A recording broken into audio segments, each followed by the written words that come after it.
नमस्कार. चरणी तुझिया मजते वास हरी रे मजते वास हरी. कुणा स्वर्ग दे कुणा मुक्ती दे मजला परिचरणांचा दास करी. मी घालीना संकट तुझवरी केवळ मज चरणांचे रजच करी. रजच करी रजच करी चरणी तुझिया मज देई वास हरी रे मज देई वास हरी. रसिक हो नमस्कार. आज मी तुमच्यासाठी घेऊन आली आहे नवा कार्यक्रम चरणी तुझिया. हे गाणं ऐकत होते, मनात एकीकडे विचार चालले होते की खरंच पाय पाऊल पद चरण असा विचार करता करता माझ्या मनात आलं, अहो मुळात आपलं हे सुदृढ शरीर हेच केवढं मोठं देवाघरचं देणं आहे, देवाघरचं लेणंही आहे नाही का. आणि मग एक एक याचा विचार करताना मनात आलं आपण चरणांपासून सुरुवात करू की खरंच चरण पाय हे सुद्धा आपले किती एक अद्भुत असं आपलं देवाघरचं लेणं आहे. आणि असा विचार करत असतानाच बघा मनात एक असंच कुठेतरी वाचलेलं आठवलं की शरीरात आपल्या एक मंत्रिमंडळ आहे बरं का. की हृदय राष्ट्रपती आहे, मोठा मेंदू पंतप्रधान आहे, लहान मेंदू उपपंतप्रधान आहे, फुफ्फुस गृहमंत्री आहेत, हात उद्योग मंत्री आहेत, बुद्धी शिक्षण मंत्री आहे, जीभ नभोवाणी मंत्री आहे, कान ऐकून घेतात पालकमंत्री आहेत, त्वचा संरक्षण मंत्री आहे, जठर अन्न पुरवठा मंत्री आहे, हाडं मजबूत ती बांधकाम मंत्री आहेत, डोके केस हे सगळं कृषी पर्यावरण वन मंत्री आहे, डोळे सांस्कृतिक देवाणघेवाण मंत्री आहेत, आणि पाय म्हणजे उद्योग किंवा मनुष्यबळ विकास मंत्री आहेत. असं हे सगळं आपल्या शरीरातलं मंत्रिमंडळ ते मात्र अत्यंत गुण्या गोविंदानं कारभार सगळं करत असतं बरं का. आणि याची राज्यघटना कोणत्या डायरेक्शन्सवर हे काम करतं तर ते वरचा जो आहे ना चेतनाशक्ती, तर त्याच्या डायरेक्शनवर हे मंत्रिमंडळ अगदी गुण्या गोविंदानी आणि अत्यंत म्हणजे कर्तव्यपरायणतेने आपलं काम सुरळीतपणे करत असतं. आणि असा जेव्हा विचार केला की पाय हे आपलं मनुष्यबळ विकास मंत्री, तर अशा पायांचा विचार करताना पाय पाऊले पद चरण असं म्हणताना सर्वात प्रथम खरं सांगू का माझ्या मनात मी थोडी नॉस्टॅल्जिक झाले आणि एक प्रसंग डोळ्यासमोर उभा राहिला. बघा आपण जे 60+ होत ना त्यांना तर हा त्या चित्रपटातला एका प्रसंग निश्चितच आठवेल की आणि आपण पण खरंच त्या पुन्हा एकदा त्या प्रसंगात इतके छान तरंगत एक रूप होत जातो की आठवा बरं डोळे मिटून ती आगगाडीची दूरवरून जवळ जवळ येत जाणारी आर्त शिट्टी आणि त्या आगगाडीच्या धडक धडक धडक धडक तालाबरोबर नादाबरोबर जवळ येत येऊन येत येत येत दूरवर विरत जाणारी ती आर्त शिट्टी. आणि मग त्या सगळ्या आगगाडीच्या वेगाबरोबर ती शिट्टी विरत जाते आणि हळूहळू कॅमेरा आगगाडीच्या आतल्या डब्यातल्या बर्थवर झोपलेल्या एका सौंदर्यवतीच्या स्वप्नचूर अशा निरागस चेहऱ्यावर थबकतो. तिथून हळूहळू सरकत सरकत सरकत पांघरुणा आडून डोकावणाऱ्या तिच्या सुकोमल नाजूक पावलांवर स्थिरावतो. बघा अचानक ती तरुणी जागी होते आणि कुतूहलाने ती पाहते तेवढ्यात तिच्या लक्षात येतं की तिच्या सुकोमल पावलांच्या अंगठ्याजवळच्या आणि अंगठ्याच्या त्या बोटाच्या मध्ये चिमटीमध्ये एक चिठ्ठी अडकवलेली असते. ती खोचलेली चिठ्ठी ती कुतूहलानं उघडते, पाहते, आजूबाजूला कोणी दिसत नाही, लिहिणारा किंवा कोणी दिसत नाही. मग ती चिठ्ठी उघडून वाचते आणि त्या चिठ्ठीत लिहिलेलं असतं, आपके पांव बहुत हसी हैं, इन्हें जमीन पर मत उतारिएगा, मैले हो जाएंगे. राजकुमारचा तो खर्जातला आवाज आणि वेळ लावून गेलेला तो डायलॉग आजही आपल्याला रोमांचित करतो नाही का. बघा पायाचा जोर देत देत आपण उंच झोके घेत राहिलो ना, झुल्यावरनं जमिनीला पाय टेकत जोरात झोका घ्यायचा. असा उंच माझा झोका करत आपण मोठ्या मोठ्या झालो, पण तरीही कुठेतरी कोपऱ्यात हा प्रसंग आणि ते गाणं आपल्या मनात आहेत. चलते चलते यूं ही कोई मिल गया था, यूं ही कोई मिल गया था, सारी राह चलते चलते वही थम के रह गई मैं, सारी रात ढलते ढलते यूं ही कोई मिल गया था. हळू हळू हळू ते आपल्या मनात रुंजी घालत असतं. आणि मग पुढे काय होतं बघा, की आता आपल्या थोडंसं विषयाकडे वळूया, की पूर्वीच्या काळी लग्नाची मुलगी पसंत करताना पाहण्याचा जो कार्यक्रम असतो, त्यामध्ये पूर्वीच्या काळी मुलीच्या ओल्या पायांचे ठसे, जमिनीवरचे ठसे पाहत असत. का तर संपूर्ण तळपायाचा ठसा उमटला तर मुलगी नापसंत. कारण सपाट तळपाय म्हणजे मुलगी कमनशिबी, अशक्त आणि काबाड कष्ट उपसायला ताकद नसलेली. पण फक्त बोटांची टोकं, पायाच्या बोटांची टोकं आणि टाचेखालचा भाग इतकाच फक्त ठसा ओल्या पायाचा जर उमटला तर मात्र मुलगी भाग्यवान, गृहकृत्य दक्ष, चपळ, नवऱ्याला मुठीत आणि मिठीत ठेवणारी सुद्धा. थोडक्यात काय, तळपायाला जितकी कमान तितकी चपळता अंगी जास्त. आणि म्हणून आपण बघतो खेळाडूंचे, नर्तकांचे, जिम्नॅस्टचे पावलं जी असतात ना धावपटूंची, ती पुष्कळशी म्हणजे अशी बाकदार असतात. त्याला एक प्रकारची आतमध्ये कमान असते. असं म्हणतात की अंगठा चपटा असेल तर संसार सुख कमी पण कष्ट जास्त. अंगठ्याजवळचं बोट अंगठ्यापेक्षा लांब उंच असेल, मोठं असेल तर व्यक्ती भाग्यवान असते. सर्व बोटांमध्ये खूप अंतर असेल, म्हणजे बोटं जरा दूर दूर सुट्टी सुट्टी असली तर स्वतंत्र विचारसरणी, धाडसी आणि कर्तृत्ववान व्यक्तिमत्व.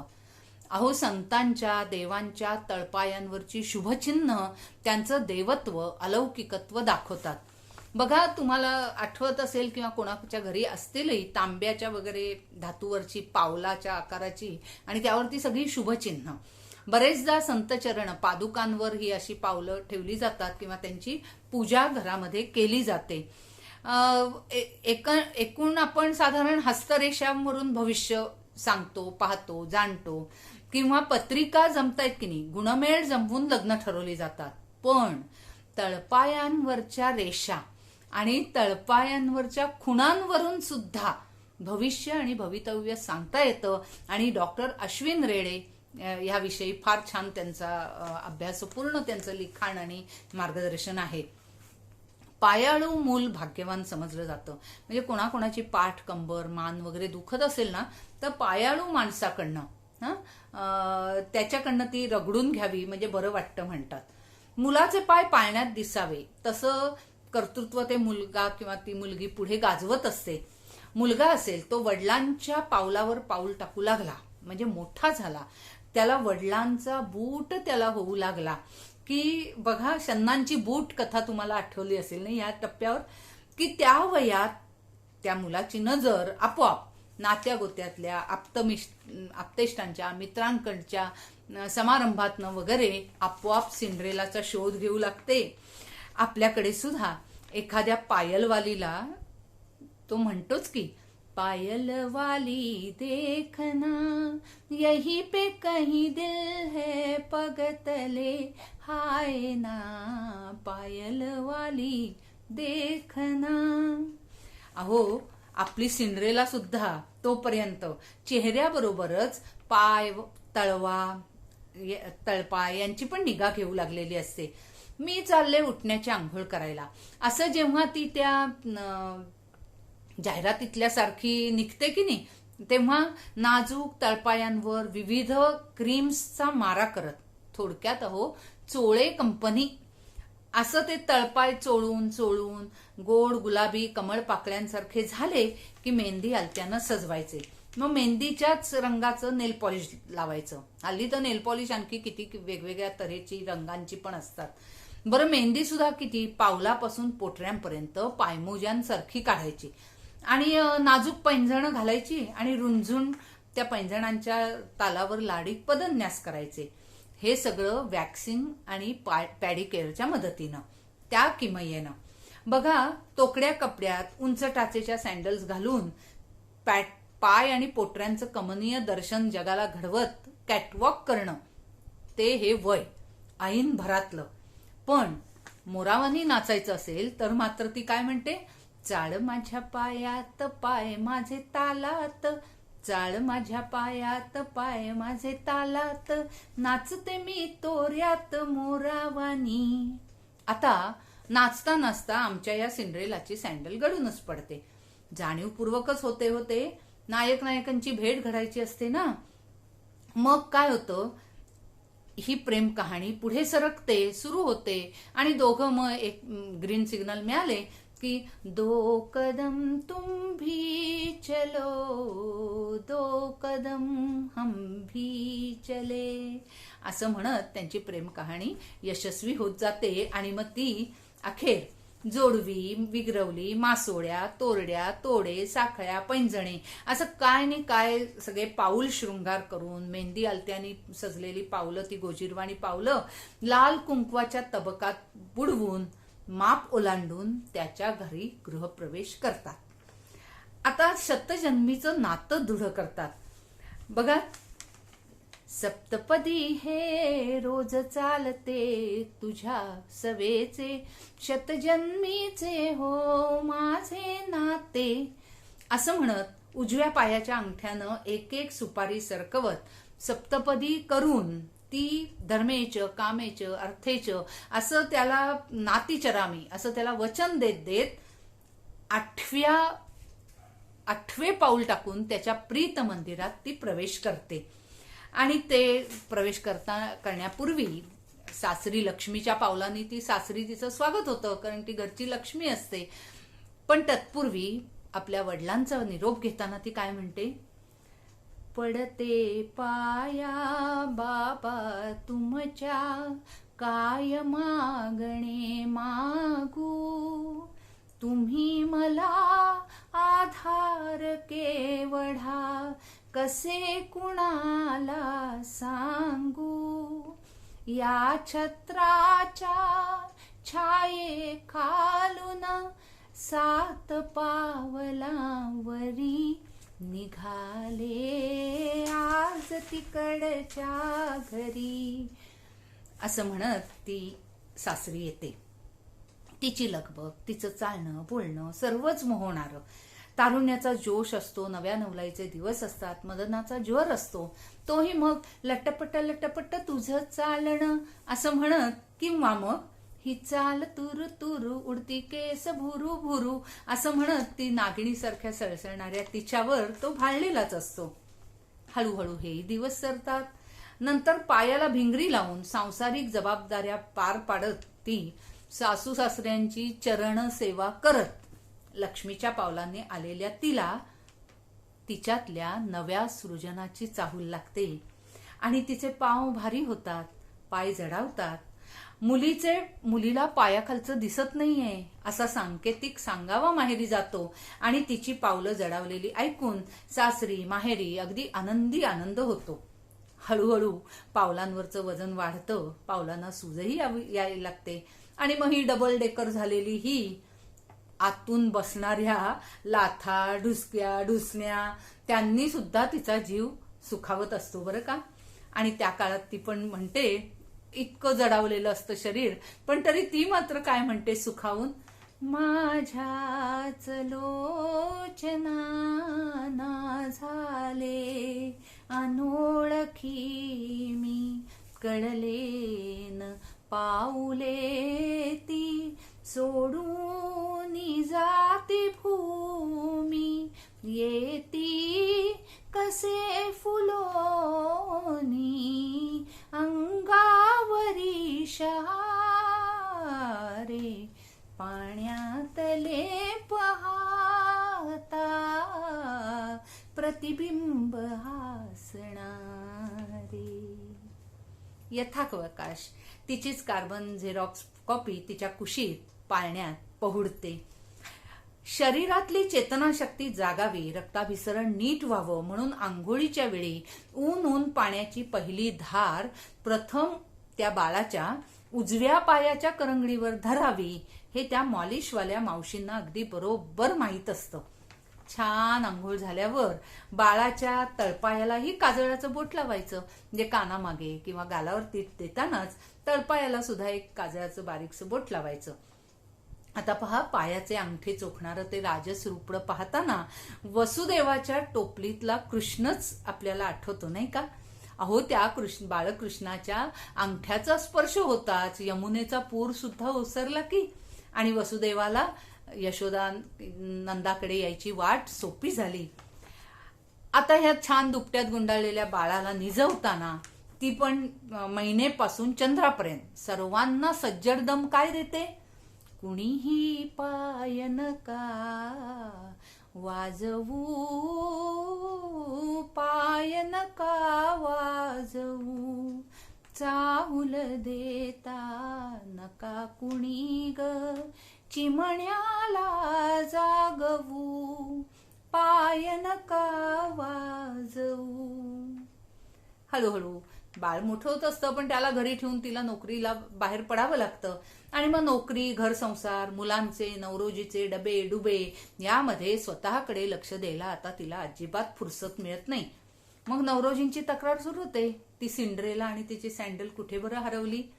अहो, तळपायांना पडलेल्या भेगा, जळवा, चिखल्या सगळ्या आता उघड्या पडू लागतात. फॅन्सी निमुळते उंच टाचांच्या सँडल्समुळे आता टाचदुखी सतावू लागते. सतत एसी मध्ये बसून काम केलेलं किंवा एकाच जागी बसून केलेलं काम, त्यामुळे पोश्चर प्रॉब्लेममुळे गुडघेदुखी, टाचदुखी, व्हेरिकोज वेन, सायटिका, सांधेदुखी सगळं पाठी लागतं. खरं सांगायचं तर आता पाय बोलू लागतात. हंसिनीची उडती चाल, सळसळती नागिण सर्व आता जाऊन ती अगदी गजगामिनी होते. मनातली चिडचिड, बोलण्यातली कटुता वाढते आणि तरी रक्तात मात्र साखरच वाढत असते. आता मात्र उर्जिता जैन वा तत्सम एक्सपर्ट डॉक्टर्स किंवा मसाजर्सची ट्रीटमेंट घ्यावी लागते. योगाला वगैरे जायला लागतं. आता मग टीव्हीवर किंवा आजकाल युट्यूबवर सगळीकडे आता व्हिडिओज मिळत असतात की हॅलो डॉक्टर, डॉक्टर सखी यांच्यातला संवाद मीडियावर रंगायला लागतो. डॉक्टर पायल चरणकर आणि त्यांची पेशंट चपला पायमोडे यांचा एक संवाद आपण ऐकूया बरं. हॅलो हॅलो, अहो चपलाताई, तुमच्या टीव्हीचा आवाज जरा कमी करून थेट प्रश्न विचारा बरं. हा, ओके. काय? तळपायांची निगा कशी राखायची? हा, समजला बरं तुमचा प्रश्न. ऐका आता. रोज रात्री गरम पाणी बादलीत घेऊन 5 थेंब लव्हेंडर, 2 चमचे काला नमक त्यात टाकायचं आणि 20 मिनिटं पाय बुडवून बसायचं. बादलीतच तळाशी गुळगुळीत दगड, गोट्या किंवा ॲक्युप्रेशर बोर्ड ठेवायचा. त्याच्यावर पाय घासायचे. करंगळीपासून घोट्यापर्यंत, पोटऱ्यांपर्यंत मसाज करायचा आणि नंतर तेल लावून मॉलिश करायचं. आईस्पाईस सैलसर शूज वापरायचे किंवा सरळ कोल्हापुरी अंगठ्याची चप्पल. सँडल एका बाजूने झिजली ना तर मात्र टाकून द्या बरं का. आणि अहो, दर 6 महिन्यांनी पादत्राणं सरळ बदलत जा. ऑफिसमध्ये काम करताना फुटरेस्ट वापरा किंवा दोन्ही तळपाय पूर्णपणे टेकून, जमिनीला टेकून बसा. एसीत वापरताना सॉक्स किंवा स्लीपर्स वापरा. पाय अधांतरी लोंबकळते राहतील असं राहणार नाहीत अशा इतक्या उंचीची खुर्ची वापरा. पायाची अढी म्हणजे गुडघे एकमेकांवर पायाचे येतील अशी अढी घालून कधीही बसू नका. ओके, कळलं? Bye bye bye. किती ह्या टिप्स. आणि अहो, पादत्राणंही किती प्रकारची. बूट, चप्पल म्हणजे जयपुरी, मोजड्या, नंतर कोल्हापुरी चप्पल, उंच टाचेच्या सँडल्स किंवा फ्लॅट प्लॅटफॉर्म सोल किंवा फ्लोटर्स, स्लीपर्स, पावसाळी, ऑल सीझन. बरं, चपलांच्या यांच्या कंपन्या पण किती. बाटा, हवाई, Khetan, Lakhani, Paragon, Liberty Action shoes, गावस्करची टॉप लाईन शूज. अहो, आता जिमखान्यासाठी किंवा सकाळी मॉर्निंग वॉकसाठी ते वेगळे स्पोर्ट्स शूज किंवा युरोपात किंवा परदेशात फिरायला जाताना लागतात म्हणून स्पोर्ट्स शूज, स्केटिंग सिंगचे शूज, युनिफॉर्मचे, मुलांचे शाळेच्या युनिफॉर्मवरचे, किंवा मग सगळी आपली सैन्य दलं किंवा पोलीस दल किंवा अग्निशमन दल यांचे सगळे युनिफॉर्मवरचे ठराविक बूट किंवा शूज, ॲक्युप्रेशरचे डॉक्टर शूज, बर्फातले वेगळेच गमबूट, आतल्या मोज्यांच्या सुद्धा काय काय तऱ्हा, अंगठ्याचे, बिगर अंगठ्याचे, नुसतेच तळपाय झाकणारे कितीतरी प्रकारचे मोजे, व्हेरिकोजवर उपाय म्हणून स्टॉकिंग्स वापरायच्या, थर्मल्स वापरायची. हे सर्व झाले शहरी चोचले. अहो, आमचे शेतकरी शेतात अनवाणीच तर राबतात आणि त्यांच्या वाहना कसल्या असतात माहितीये? पायवारीमध्ये तर मी पाहिलं, पंढरपूरच्या पाऊलवारीमध्ये, की कडुलिंबाची पानं, त्या छोट्या छोट्या डहाळ्याच हे लोक पायाला, तळपायांना बांधतात. का? तर त्यामुळे गारवा मिळतो आणि चालताना मग तळपायांना फोड येत नाहीत म्हणून. खरं तर अहो, बूट चप्पल घालायला आपल्याला पाय आहेत, हेच मुळात आपलं भाग्य नाही का? पाय नसले तरी अपंगत्वानं खचून न जाता, म्हणजे कुठे ऍक्सिडेंटमध्ये जातो किंवा पोलिओमुळे जातो किंवा काही कारणांनी, पण त्यांनी खचून न जाता जयपूर फूट घालणं, आणि ते घालणाऱ्यांची जिद्द वाखाणण्यासारखीच. पायांनी लिहिणं, म्हणजे हात ज्यांचे नाहीत त्यांनी पायांनी लिहिणं, पायांनी अभ्यास करणं, पायांनी चित्र काढणं, रंगवणं. फूट अँड माउथ पेंटिंग आर्टिस्टचा आपण संस्था आपल्याला माहिती आहे, किंवा आपण जर पॅराप्लेजिक रिहॅबिलिटेशन सेंटर ही संस्था खडकीची जरूर आपण पहा.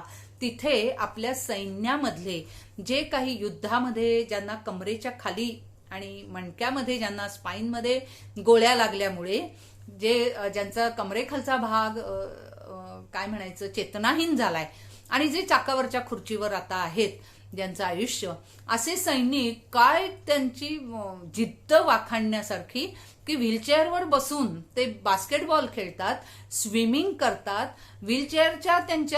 व्हीलचेअरवरनच्या रनिंग रेसेस त्यांच्या चालतात, आणि कितीतरी तऱ्हा, म्हणजे तिथे गेलं ना की आपल्याला पाय आहेत आणि आपण किती धडधाकट आहोत आणि किती देवाचे उपकार आपल्याला मनात आपण मानतो. असो, ती मानसी जोशी आत्ता जी खेळाडू, जिने आता पॅराप्लेजिक ते आपण पदक मिळवलं, तीही आपल्याला माहिती आहे की त्या काय तो फूट तिचा, त्यावर सुद्धा ती उड्या मारत ते खेळते. खरंच कमाल आहे. आणि मग हे पाय हे देवाघरचं अनमोल देणं आहे, हे आपल्याला पटतं. ऋतुजा बागवेचं नाटक आता अनन्या आपण सगळ्यांनी पाहिलं असेल. खरोखर त्या मुलीनी काय कष्ट घेतलेत, ते पायांनी त्या बॉलचं, म्हणजे तिचे हात काम करत नाही म्हणून त्या पायांनी ती करते, खेळाडू ती, आणि काय तिने काम केलंय. म्हणजे पाय असून आणि हात असून ते बांधून ठेवायचे आणि पायाने ते करायचं. ही भूमिका करणं खरंच किती कठीण आहे नाही? पण भूमिका करता करता त्यातलं म्हणजे ज्यांच्या आयुष्यात खरोखर असं घडलंय त्यांच्याविषयीचा आपल्याला आपण सलामच करतो. बघा, कमरेला दोर बांधून गडकोट किल्ले किंवा सुळके जे सर करतात, शिखर सर करतात, बर्फावर स्कीइंग करतात, पाण्याच्या लाटांवर स्वार होतात. ते जे असं छोटंसं होडक्यासारखं असतं त्यावर पाय घट्ट रोवून ते जे उभे असतात, त्याला काय म्हणतात मला नेमका शब्द माहित नाही, पण त्यावर त्या समुद्रात उसळत्या ते कसे काय त्यावर सुंदर करतात. डांबरी रस्त्यावर सुद्धा पायाला चाकं लावून स्केटिंग करतात, क्लचेस घालून धावतात. हे सगळं पाहिलं ना की खरोखर म्हणजे त्या सर्वांना सलामच केला पाहिजे. आणि अशा तऱ्हेने बघितलं. दुसरीकडे आपण दुसरंही चित्रपट बघतो की एखादा नवस फेडण्यासाठी पूर्वापार प्रथा म्हणून बाभळीच्या काट्यांवरून किंवा जळत्या निखाऱ्यांवरून चालतात. हा अघोरी प्रकार आजही खेडोपाडी सुरू आहे आणि श्रद्धेच्या पुढे त्यांना म्हणे त्याचं काही त्यांच्या पावलांना इजा होत नाही असं म्हणतात.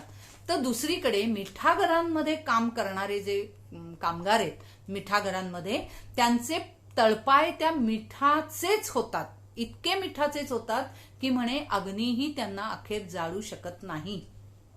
बघा श्रोते हो, सागरा प्राण तळमळला असं मार्शलिसच्या किनाऱ्यावर उभं राहून म्हणताना सावरकरांनी किती छान ओळी लिहिली आहेत की भूमातेच्या चरण तला तुझ धुता मी नित्य पाहिला होता. आणि ह्या मातृभूमीच्या ओढीसाठी आणि तिच्या स्वातंत्र्यासाठी अंदमानला ती काळ्या पाण्याची शिक्षा भोगताना हा पायामधल्या मनामनाच्या बेड्या आणि हातामधल्या हातकड्या त्यांनी तेव्हा ते कमला काव्य सेल्युलर जेलच्या भिंतींवर कोरलं. असे सावरकर कोणत्या महतीचे घडले असावेत. खरंच त्यांच्यापदी माथा ठेवणं एवढंच आपण करू शकतो. स्वामी विवेकानंदांनी भारत भ्रमण करून, हा योद्धा संन्यासी भारत भ्रमण करून, पदभ्रमण करून सर्व पुन्हा एकदा भारताला काय म्हणायचं मोबिलाइज करण्यासाठी, जागृती करण्यासाठी फार मोठं कार्य स्वामी विवेकानंदांनी केलं. तत्पूर्वी आद्य शंकराचार्यांनी सुद्धा, म्हणजे पूर्वीच्या काळी पदभ्रमण हेच होतं. सगळ्या संतांनी, सगळे जे काही आपल्याकडे थोर विभूती झाल्या, सगळ्यांनी भारतभर पदभ्रमण केलेलं आहे. आणि आद्य शंकराचार्यांनी तर 4 ठिकाणी ती शक्तिपीठ पण त्यांची स्थापन केली आणि एकत्वाने आपल्या देशाला जोडलं. आचार्य विनोबांनी भूदान आणि गोदान हे समजावं खेडोपाडी म्हणून तळागाळापर्यंत ते पोचवण्यासाठी त्यांनी सुद्धा पदभ्रमणच केलं. नंतर महात्मा गांधींनी मिठाच्या सत्याग्रहाच्या वेळी अशीच पदयात्राच काढली आणि सर्व समाजाला इतकं जागृत केलं आणि ब्रिटिशांविरुद्धच्या लढ्यामध्ये एकत्वाने त्यांना एकत्र आणलं. पुढे म्हणजे दांडी यात्रा हे तर फार मोठं ते चळवळ ती होती. एकनाथजी रानडेंनी शिलास्मारक बांधण्यासाठी, कन्याकुमारीचं शिलाखंडावरचं शिलास्मारक बांधण्यासाठी घरोघर हिंडून, पायी हिंडून 1-1 रुपयापासून जमा केलं. तेव्हा कुठेही अशी अलौकिक स्मारकं उभी राहिली. वामनानं 3 पावलात विश्व जिंकलं. भरतानं रामाच्या पादुका सिंहासनावर ठेवून प्रतिनिधी म्हणून राज्य केलं. विसोबा खेचरांनी जिथे जिथे पाय ठेवले तिथे तिथे उमटलेली शंकराची पिंडी पाहून नामदेवरायांचा भक्ती अभिमान गळून पडला. अष्टावक्र राजांनी म्हणे जनक राजा घोड्यावर चढताना, म्हणजे एका रिकिबीत पाय अडकवून दुसरा पाय मांड टाकताना तेवढ्या अवधीमध्ये आत्मज्ञान सांगितलं असं म्हणतात. सरस्वतीचं वाहन मोर हा किती नितांत सुंदर पक्षी नाही, पण गणपतीच्या शापानं मोराचे पाय ओंगळ झाले. पांडुरंगानी श्रीवत्स लांछन म्हणून भृगु ऋषींची लाथ पदचिन्ह म्हणून हृदयावर मिरवली.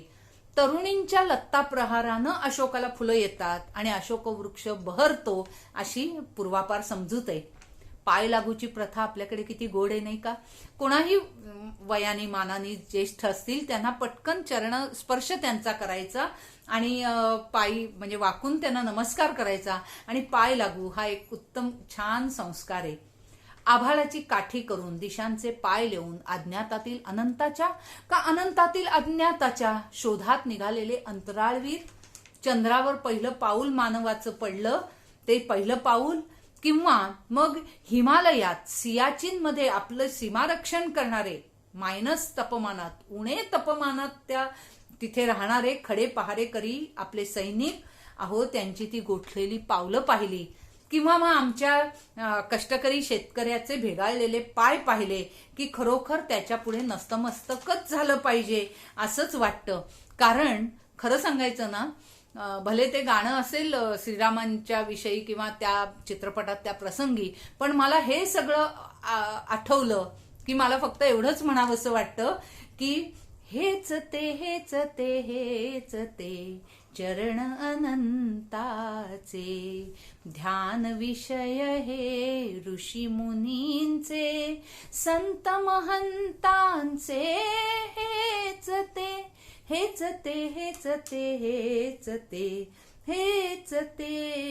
चरण अनंताचे.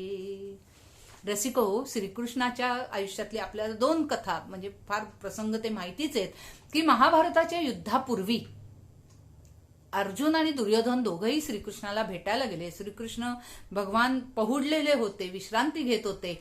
अर्जुन म्हणजे काय माहितीये का, कधी जून किंवा जुनं होणार नाही असं अर्जुन नातं, ज्याचं सख्य भाव श्रीकृष्णाप्रती, असा अर्जुन तो मात्र श्रीकृष्णाच्या चरणापाशी बसला. आणि दुर्योधन अहंकारी दुर्योधन तो मात्र त्याच्या मस्तकाच्या बाजूला तिकडे बसला.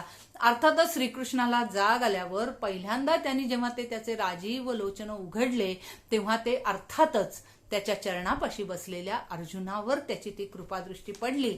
आणि आपल्याला पुढला कथाभाग माहितीये की दुर्योधनाने सैन्य मागून घेतलं आणि अर्जुनाने मात्र हे रे श्रीकृष्णा, फक्त तू मला हवायस, तू माझ्या बाजूनी, माझ्यासाठी तू उभा राहा, तू सारथ्य कर.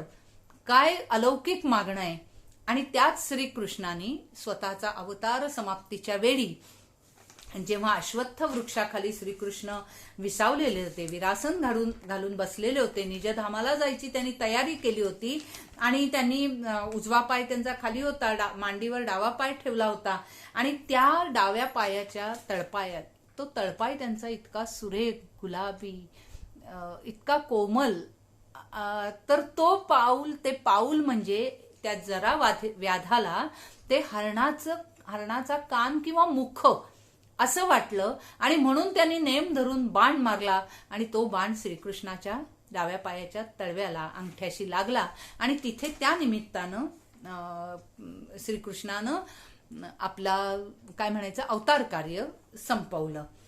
असो, अशा ह्या यातनं परत आपण आपल्या थोडंसं लहानपणा परत एक म्हणतो ना की फ्लॅशबॅकमध्ये आणि परत असं की लहानपणी आपण 3 पायांची शर्यत खेळलेली असते किंवा पोत्यामध्ये भरून पाय म्हणजे पोत्यात आपण भरून हे करून पोत्याची शर्यत आणि एक दुसऱ्याच्या पायाला बांधून एक पाय बांधून 3 पायाची शर्यत किंवा बेडूक उड्या मारलेल्या असतात, लंगडी घातलेली असते एका पायावर. आणि मग हे सगळे खेळ आता विस्मृतीत गेले. तसंच विस्मृतीत थोडं गेलं पाय मशीन, घरातनं विस्मृतीत गेलं. पण अहो टेलरचा धंदा मात्र तेजीत आहेत आणि टेलर ते पाय मशीन वापरतात किंवा कोणी मग त्याला मोटर बसवून आपले कष्ट कमी करतात पाय मारायचे. तसंच पाय पेटी, ऑर्गन आणि पाय पेटी हे सध्या दुर्मिळ झालेत, तरी पण कोणी वाजवतात असे आपण बघतो, व्हिडिओज बघतो किंवा कुठे काही त्याचं म्हणजे काय म्हणायचं ऑर्गन वादनाचे कार्यक्रम बघायला जातो. खरा तर हा इंडियन पियानोच नाही का. ऑर्गनलाही पुन्हा आता चांगले दिवस आलेत, पुन्हा माणसं जुन्या कला ह्या शिकून घेत आहेत. पायडल मारत सायकलिंग करणं ह्यालाही आता बरे दिवस आलेत.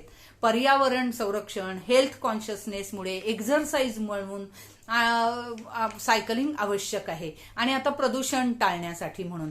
अहो परदेशात तर सायकल स्वारांसाठी एक वेगळा ट्रॅक असतो. जगप्रदक्षिणा सुद्धा आता सायकलवरनं करतात लोक. माणूस चतुष्पादाचा द्विपाद झाला आहे ना. चतुष्पाद म्हणजे काय, आपण वानर नर असे झालो ना.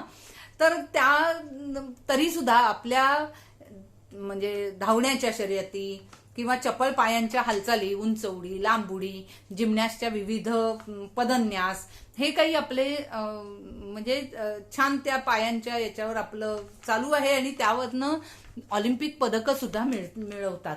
मॅरेथॉन सारख्या एक शर्यती पण चालू असतात आणि त्याचं मिशनच वेगळं असतं. ते काही कोणासाठी तरी मदतीसाठी असं काय आपण बघतो मॅरेथॉनचं. हे नाचातल्या पदन्यासा इतकंच नाचामधले नृत्यामधले पदन्यास जितके महत्वाचे तितकंच क्रिकेटियर्सचं फुटवर्क पण.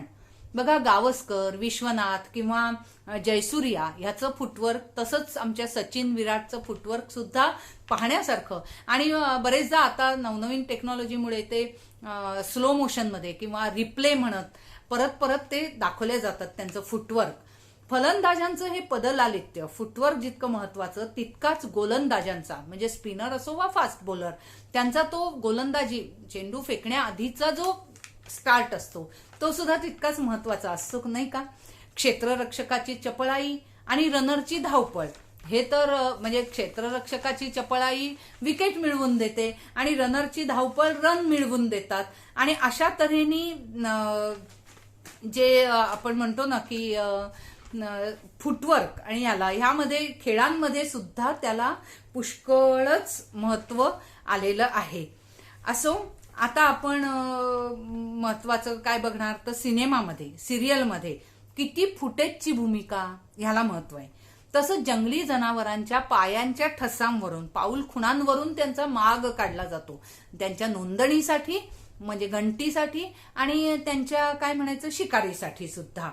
तर अशा तऱ्हेने आपण पुढे जेव्हा सरकतो पाय, पाऊल, चरण ह्याच्या बाबतीत, तेव्हा बघा गजगामिनीची चाल ती पण एक डौलदार छानच असते. पण ती झाली समजा हत्तीणीची चाल फारच डौलदार असते बरं का. आणि तितक्याच तशीच चाल ती जी सगळी म्हणजे हत्ती काय तुमचा उंट काय घोडा काय घोड्याची दुडकी चाल काय, पण तेच बुद्धिबळातली सोंगट्या असल्या तर तितकीच बुद्धिबळातली प्यादे, बुद्धिबळातला 2.5 घरं चालणारा घोडा, तिरकं चालणारा उंट, वजिराचं सरळ चालणं, सरळ आणि तिरकं दोन्ही तऱ्हेनी चालणं, किंवा हत्तीचं सरळ चालणं, हे सगळं डाव जिंकायला आणि चेकमेट करायला सहाय्यकारी असतं नाही का. अहो, शत्रूवर चाल करून जाणं जसं शौर्याचं प्रतीक, तसंच कवितेला चाल लावून तिचं गाणं करणं हे मात्र उत्स्फूर्त सर्जनशीलतेचं प्रतिभेचं प्रतीक नाही का. असो, कधी बुडत्याचा पाय खोलात तर कधी गिरगया तो भी तंगडी उपरची आरे रावी, कधी लाथ मारीन तिथं पाणी काढण्याची हिंमत, तर कधी आपल्या लटपटणाऱ्या पायांनी पण दुसऱ्यांचे एकमेकांचे पाय खेचण्यात असुरी आनंद, कधी म्हणजे लाथ मारीन तिथं पाणी काढण्याची हिंमत तर दुसरीकडे पायाखालची वाळू पण आपल्या सरकते. एकीकडे चंद्रावर माणसानं पाऊल ठेवलं तर इथे आता चंद्रावरच्या जमिनी पण विकतायत, पण अहो इथल्या जमिनींचे भाव बघितले जागांचे की 30-35 हजार स्क्वेअर फूट म्हणजे 1 चौरस फूट जागा त्यांचे 30-35 हजार रुपये रेट बघून माणसाला फीट यायची वेळ येते नाही का. असो, हे पाय आपले पाय झाले, पण आणखी एक पाय हा शब्द गणितात वापरला जातो आणि खरंच तो पायाभूत आहे. काय आहे तर पाय म्हणजे 22 सप्तमांश, त्याची व्हॅल्यू 22 सप्तमांश किंवा 3.14. It is universal constant. वर्तुळ, कोन, सिलेंडर कोणताही प्रॉब्लेम सोडवायचा असेल तर तो त्या पाय विना, त्या सूत्राविना सुटत नाही. आणि म्हणून त्याला पण पाय असंच नाव दिलेलं आहे बरं का, कारण तो पाय आहे, पायाभूत आहे. म्हणून बघा, आपल्या घरी संत सज्जन आले किंवा नवीन सून घरात येते तेव्हा, किंवा कोणी असं बाळ पहिल्यांदा जन्मलेलं बाळाला घेऊन ती बाळंतीण घरी येते तेव्हा, खूप दिवसांनी कुठून किंवा सैनिक कोणी सुट्टीवर येतो तेव्हा पहिला आपण भाकर तुकडा उवाळून बाजूला टाकतो आणि दूध पाणी पायावर घालतो. किंवा गणपती घरी आणतो आपण, गौरी घरी आणतो तेव्हा पायावर दूध पाणी घालायची, पाद प्रक्षालन करायची पद्धत आहे आणि तसं करूनच आपण घरात आणतो त्यांना. तसंच जावयाचे पाय धुणं ही सुद्धा एक आहेच ना हो प्रथा, पण ती आता बरीचशी समजूतदारपणे म्हणा थोडीशी आता मागे पडली आहे, नाही घेत करून आता, आणि काळानुरूप ते खरंच बरोबरच आहे असं मला वाटतं. लोक भेटा यास येती काढत्या पायासवे, हे वास्तव सुरेश भटांनी आपल्याला सांगितलं तर पाऊल थकले माथ्यावरचे जड झाले ओझे असं म्हणत शांताबाईंनी जीवलगा त्या नाथ अनाथाला जीवलगा म्हणत आर्त साद घातली. पाऊले चालती पंढरीची वाट असं म्हणत संसाराच्या पायवाटेवरून भक्तीच्या राजमार्गावर संतांनी माऊलींनी आपल्या सामान्यांना घेऊन गेले. पंढरीच्या पायवारीत आपल्याला सामावून घेतलं. अहो, माऊलींनी भक्ती प्रेमाचा किंवा भागवत धर्माचा भक्कम पाया रचला आणि नामदेवराय चोखोबा त्या मंदिराची पायरी झाले. श्रोते हो, आपण आता अशा भावावस्थेला हळूहळू पोचतो की चाले हे शरीर कोणाची आसक्ते हे आता आपल्याला कळत असतं, आणि जेथे जातो तेथे तू माझा सांगाती हेही आपल्याला कळून चुकतं. सांगणारे आणि हे सगळं सांगणारे समजावणारे असतात ते संत सद्गुरू, ज्यांची ओळख तुकाराम महाराजांनीच सांगितले की चंदनाचे हात पाय ही चंदन परिसा नाही तीक्ष्ण कोणी अंग. की संत सद्गुरू म्हणजे अख्खं चंदनाचाच तरु असतात, इतकं ते दुसऱ्यांसाठी झिजणारे असतात. आणि म्हणून असे चंदनाचे हात पाय ही चंदन असे सद्गुरू, आणि ते सापडले की काय करावं, सद्गुरू वाचोनी सापडेना सोय धरावे ते पाय आधी आधी, पहिलं त्यांच्या पाया पडावं. आपल्याला ते हे माहितीये की देवाचं दर्शन कोणामुळे होतं, गुरु गोविंद दोहू खडे, की कोणाचे पाय आधी धरावे तर ते गुरु गोविंदांच्या आधी पाया पडतात, कारण त्यांच्यामुळे देवाचं दर्शन झालेलं असतं. माऊली सुद्धा म्हणतायत, आता हृदय सिंहासन आपुले, चौफाळुनिया भले, बैसवी तयावरी पाऊले श्री गुरुची. ते महत्व आपल्यालाही कळायला लागतं. समर्थ रामदास म्हणतात, मी ठेवितो मस्तक ज्या ठिकाणी, तेथे तुझे सद्गुरु पाय दोन्ही. हे समर्थ वचनही आपल्याला आठवतं. घालीन लोटांगण वंदीन चरण, डोळ्यांनी पाहिन रूप तुझे. हे नामदेवरायांचे बोल आपल्याला पटायला लागतात. देह जावो अथवा राहो, पांडुरंगी दृढ भावो, आहे ना. चरण न सोडी सर्वथा, आण तुझी पंढरीनाथा. असं म्हणत तुकोबांनी म्हटलं की संत चरण रज लागता सहज, वासनेचे बीज जळून जाय, पाया पडणे हेची भांडवल. तुकाराम महाराज म्हणतायत, अहो वारकरी पंथाचा हा नेमच आहे की ते एकमेकांच्या पाया पडतात, कारण एकमेकातलं विठ्ठल तत्व ते अनुभवतात आणि त्या विठ्ठल तत्वाला, त्या चेतना शक्तीला, चैतन्याला ते वंदन असतं आणि म्हणून पाया पडण्याची पद्धत वारकरी संप्रदायात आहे. आणि विठ्ठलाचं दर्शन घेतल्यावर तर ते म्हणतात, आता कोठे धावे मन, तुझे चरण देखील या. पांडुरंगा, अरे तुझं चरण पाहिल्यावर, तुझ्या चरण कमळामध्ये ते माझं मन भृंग आता तिथे बंदिस्त आहे आणि तुझे एकदा चरण पाहिल्यावर माझं मन आता तिथे स्थिर झालंय, आता कुठेही धावणार नाही, कारण पांडुरंग समचरण उभा आहे. बघा, एकच हा देव असा आहे की तो समचरण उभा आहे आणि समचरण विटेवरी. आणि तो अवतरला पण कधी, तर जेव्हा पुंडलिक माता पित्यांची चरण सेवा करत होता, त्याचं फलित म्हणून पांडुरंग तिथे प्रकट झाले, प्रत्यक्ष भगवंत तिथे प्रकट झाले आणि पुंडलिकानं त्यांना उभं राहायची विनंती केली आणि तेव्हापासून समचरण विटेवरी तो उभा आहे. इतर दैवत, समजा आपण दत्तात्रेय बघितले किंवा श्रीराम बघितले किंवा परशुराम आहे ना, त्यांचं तो युद्धाचा आवेश पूर्ण असल्यामुळे त्या सगळ्यांचं एक पाऊल पुढे आहे. आणि असे ते उभे आहेत.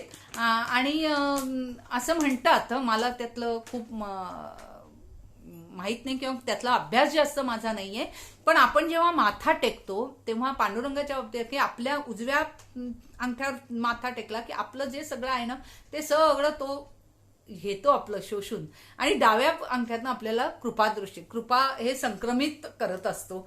आणि म्हणून त्याप्रमाणे असं म्हणतात की ज्याला जी साधना जे हवंय त्याप्रमाणे त्यांनी त्या पदावर असं तसं त्या दैवताचं, म्हणजे दत्तात्रेय किंवा यांच्या बाबतीत असं म्हणतात की साधकांनी कोणत्या दत्तात्रेयाचं कोणतं पाऊल पुढे त्याचा हे करावा, आणि अशा दत्तात्रेयांची तशी मूर्ती स्थापन केलेली असते असं म्हणतात. असो, आपण आता मात्र बघा, आपण आपल्या मर्त्य मानवाचे पाय, संत सज्जनांची पाऊलं, पद, देवाचे ते चरण, यांनी तर ते आपल्याला माहितीये, माझी देवपूजा पाय तुझे गुरु राया, सुंदर आर्यन पराडकरांनी गायलेलं ते भजन दत्तात्रेयांचं भक्तीचं. सद्गुरूंची पाद्य पूजा करावी, चरण सेवा करावी, त्यांचे चरणतीर्थ म्हणजे साक्षात गंगा स्नान आहे.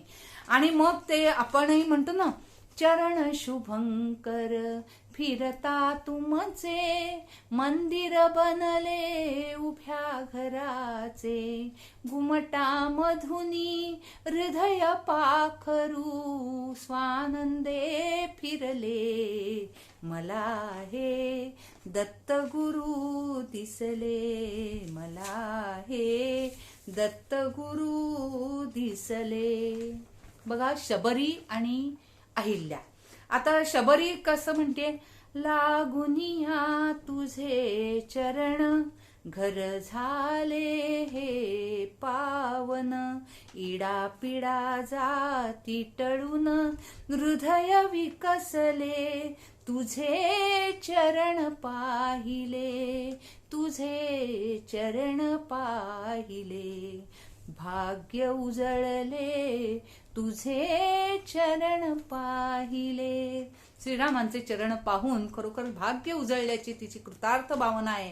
तर सती अहिल्या दगडा माझी, शापित होऊन युग युग मोजी, परिप्रभूच्या पदस्पर्शाने पाषाणासही जीवन द्यावे, श्रीरामाचे चरण धरावे. अहिल्याचं हे कृतार्थता की श्रीरामाचे चरण धरावे. आणि आमचे वसंत बापट फारच आता आधुनिक आपल्याला माहितीये ती प्रार्थना आपली की कधी येशील चपल चरण, कधी येशील चपल चरण, वाहिले तुलाच हृदय गगन सदन, तेजोमय गगन सदन. अशा सगळ्या गाण्यांतनं अभंगातनं आपल्याला हे पाय पाऊल पद चरण हे आपल्याला साथ घालत असतात. आणि आपण म्हणूनच त्या चरणांना, या देवाघरच्या लेण्याला आता ओळखूया. आणि मला आता आपण सांगतेकडे येतोय की आपण सकाळी उठल्यावर कराग्रे वसते लक्ष्मी म्हणत पहिलं प्रातस्मरण जे करतो आणि करमुले तू गोविंद प्रभाते करदर्शनम असं म्हणतो. आणि नंतर त्याच्या पुढला श्लोक आहे समुद्र वसने देवी पर्वतस्तन मंडले, विष्णू पत्नी नमस्तुभ्यम पादस्पर्शम क्षमस्व मे. काय बरं म्हटलंय की हे मी उठल्यावर जमिनीला पाय लावणारे म्हणून त्या भूमातेचे पहिले आम्ही क्षमा मागतोय की अगं बाई तुला हे भूमाता आहे ना, ती आपली आई आहे. आणि म्हणून त्या भूमाता आणि पंचमहाभूतातलं पृथ्वी तत्व आहे, त्यामुळे आपण त्यांची क्षमा मागतो. आणि रात्री निसताना काय म्हणतोय की पडपड कुडी धरणीवरी, गंगा भागीरथीच्या तिरी गयेसी गमन, प्रयागी मरण, काशी विश्वेश्वरा दाखीव तुझे चरण. थोड्याच दिवसांनी कधीतरी मी देवसरिता गंगा हा कार्यक्रम माझा घेईन, त्यामध्ये यावर जास्त विस्ताराने येईल. पण आत्ता आपली ओळ महत्वाची कोणती आहे की काशी विश्वेश्वरा दाखीव तुझे चरण. की निसताना मात्र काय म्हणायचं, सकाळी पदस्पर्शासाठी क्षमा मागायची भूमीची आणि झोपताना म्हणायचं हे काशी विश्वेश्वरा मला तुझे चरण दाखव, माझा म्हणजे माझी त्यातच इति कर्तव्यता सार्थकता होऊ दे.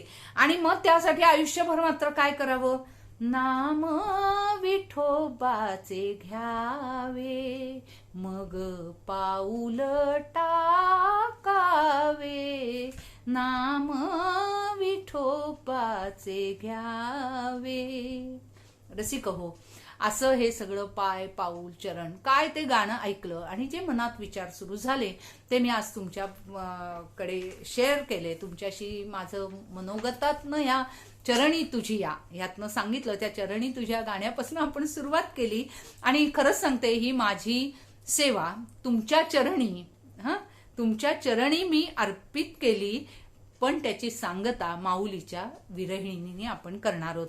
बघा, माऊलीची विरहिणी इतकी विलक्षण आहे की माऊली म्हणतात अशी अवस्था येते, विरहिणी अवस्था, की ते पाय पाऊल पद चरण, त्या चरणाच्या ठिकाणी एकरूपता आली की बघा काय म्हणतात माऊली, पाया पडू गेले तव पाऊलची न दिसे, उभाची स्वयंभू असे,